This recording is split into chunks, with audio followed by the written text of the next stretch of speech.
युज़हिबकुम वयाति बिखल्क़िन जदीद वमा ज़ालिका अलल्लाहि बिअज़ीज़। वक़ाल अल्लाहु तबारक व तआला फ़िल क़ुरानिल मजीद फ़ी मक़ामिन आख़र बिस्मिल्लाहिर्रहमानिर्रहीम। वमा अर्सलनाका इल्ला रहमतल लिल आलमीन।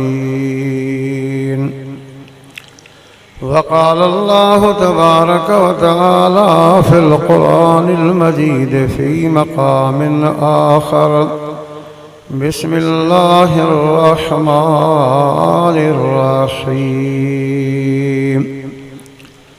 वला तक़ूलू लिमन युक़तलु फ़ी सबीलिल्लाहि अमवात बल अहयाउ वलाकिन ला तशउरून।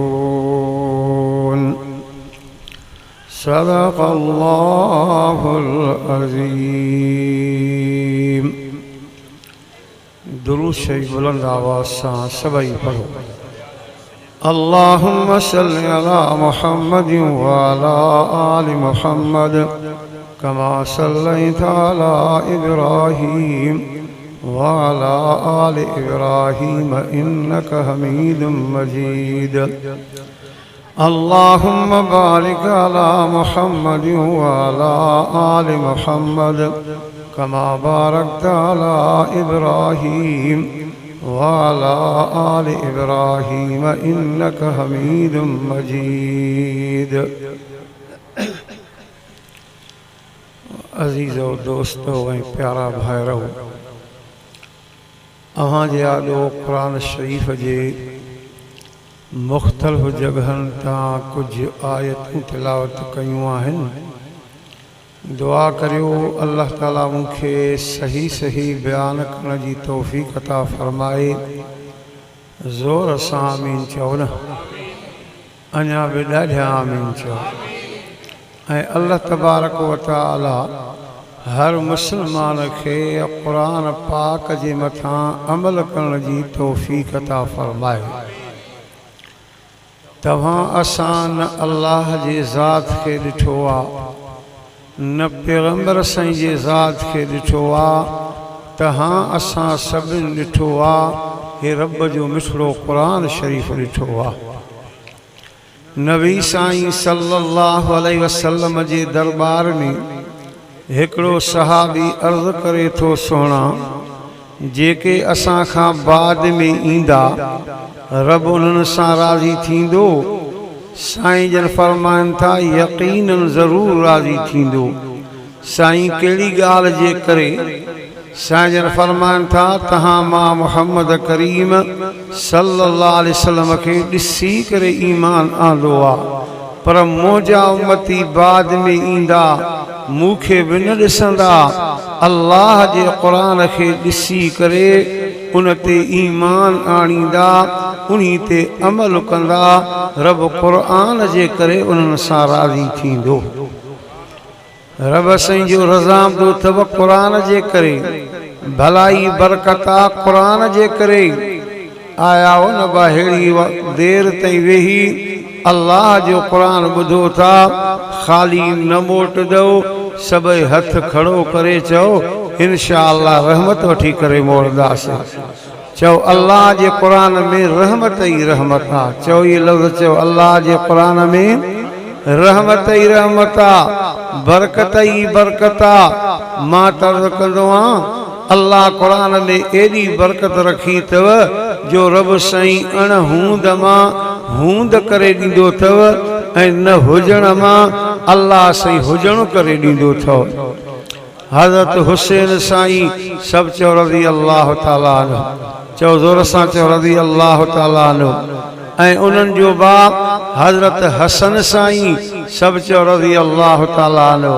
ऐं उन्हनि जो सौट हजरत अब्दुल्ला बिन जाफर सबे चो रज़ी अल्लाह ताला अन्हु ये टई कुरान जा कारी हन कुरान जा हाफिज हन अवा रिवायतन में ईंदो आहे हजरत हसन साईं 7 सालन जे उम्र में हो त सॼे कुरान जो हाफिज हुयो ऐं हजरत हुसैन साईं 8 सालन जे उम्र में हो त सॼे कुरान जो हाफिज हो कंहिं पुछा कई हसन साईं हुसैन साईं ॾियो त ख़बर थी नंढी उम्र में कुरान यादि कयो अथव तव्हांजो उस्ताद केरु आहे चवनि था असांजो कोई उस्ताद कोन्हे को पुछा करण वारो हैरान थी वियो बाक़ी एतिरी नंढड़ी उम्र में तव्हां कुरान कीअं यादि कयो हसन साईं हुसैन साईं फरमाइनि था ॻाल्हि ॿुधो असां पंहिंजे घर में नज़र कंदा आहियूं अबू अली मुर्तज़ा बीठो आहे तॾहिं बि क़ुरान पढ़ंदो आहे जे वेठो आहे तॾहिं बि क़ुरान पढ़ंदो आहे अम्मा फातिमत ज़हरा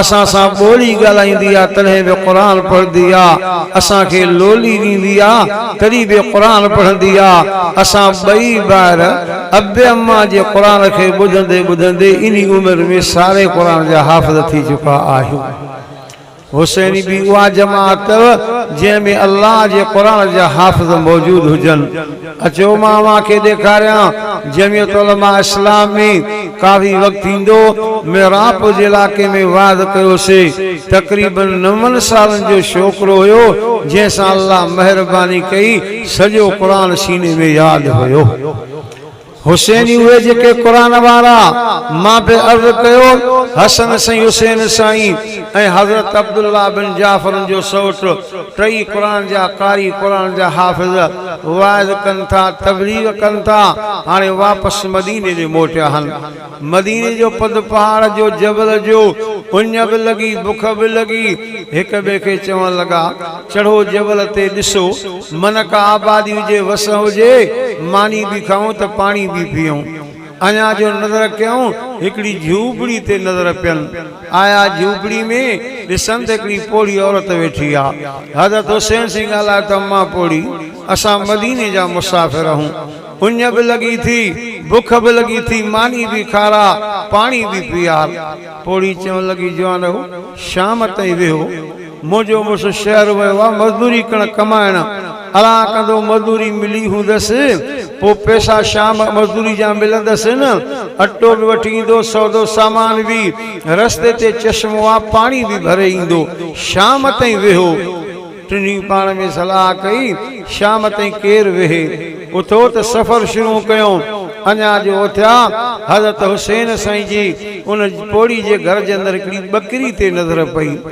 अम्मा पोड़ी बकरी जो बीठी आहे चवा इहा फंडी आहे इन में खीर कोन्हे को मां तव्हांखे खीर ॾही ॾियां हज़रत हुसैन साईं फरमाइनि था अम्मा भला असां टिनी खे मोकल ॾे इन फंडी बकरी जे मथां बीही करे रब जो मिसड़ो क़ुरान पढ़ंदासीं असांखे यकीन आहे क़ुरान जे बरकत जे करे हिन फंडी बकरी खे खीर ॾियण वारो मालिक अल्लाह वाह पोड़ी भॼंदे वञी माटो खणी आई ठिकर जो चए माटो अथव जे तव्हांखे फंडी बकरी खीर ॾे त मूंखे कहिड़ो एतिराज़ आहे हाणे टई जवान अची बकरी जे मथां बीठा हज़रत हुसैन साईं पंहिंजे सौट अब्दुल्ला बिन जाफर खे चवंदो आहे ॻाल्हि ॿुधे न बकरी जे कननि खे वठी क़ुरान पाक मां 80 पारो मोमिनून सूरत शुरू कर हज़रत अब्दुल्ला बिन जाफर पढ़े तो कुरान पाक जूं आयतूं शुरू करे पढ़े तो क़द अफ़लहल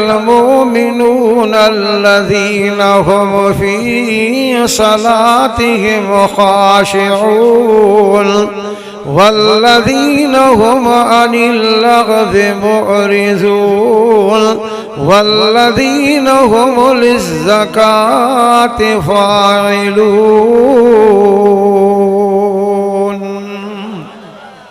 अञा ज़ोर सां चओ सुभान अल्लाह पढ़दे पढ़दे हिन रातिन ते पहुतो पढ़े तो पियो वल्लज़ीन हुम अला सलवातिहिम युहाफ़िज़ून उलाइका हुमुल वारिसून अल्लज़ीन यरिसूनल फ़िरदौस हुम फ़ीहा ख़ालिदून।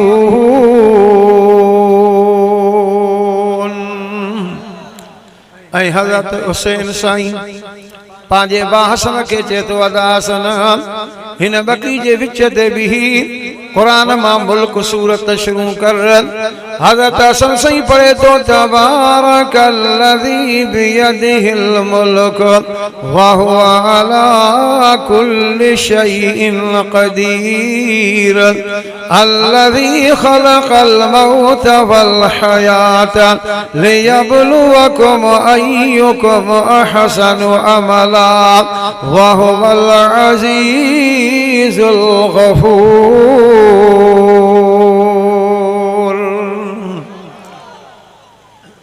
हज़रत हुसैन साईं ओह जे साम्हूं थणनि जे साम्हूं माटे खे रखी कुरान पाक मां उहा आयत पढ़े थो जेका खीर वारी आयत आहे। ईंदी अथव खीर वारी आयत, खाइण पीअण वारी त आयत ईंदी अथव। कंहिंखो पुछा कर कुलू वशरबू, इन जी माना छा आहे? जल्दी में चवंदा त खाओ पीओ, आहे न भाई, इहा माना जल्दी ईंदी। हज़रत हुसैन साईं खीर जी आयत पढ़े थो, ये लफ़्ज़ पढ़े तो व इन्न लकुम फिल अनआमि लइब्रा नुस्क़ीकुम मिम्मा फी बुतूनिही मिन बैनि फरसिन व दमिल लबनन खालिसन साइग़ल लिश्शारिबीन।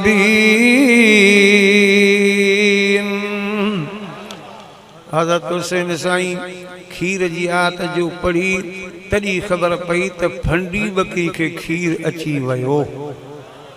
चओ अल्लाह जे वलियुनि जी किरामत बरहक़ ऐं सची। चओ ज़ोर सां चओ अल्लाह जे वलियुनि जी किरामत बरहक़ ऐं सची। चओ नबियनि जा मोजज़ा बि बरहक़ ऐं सचा।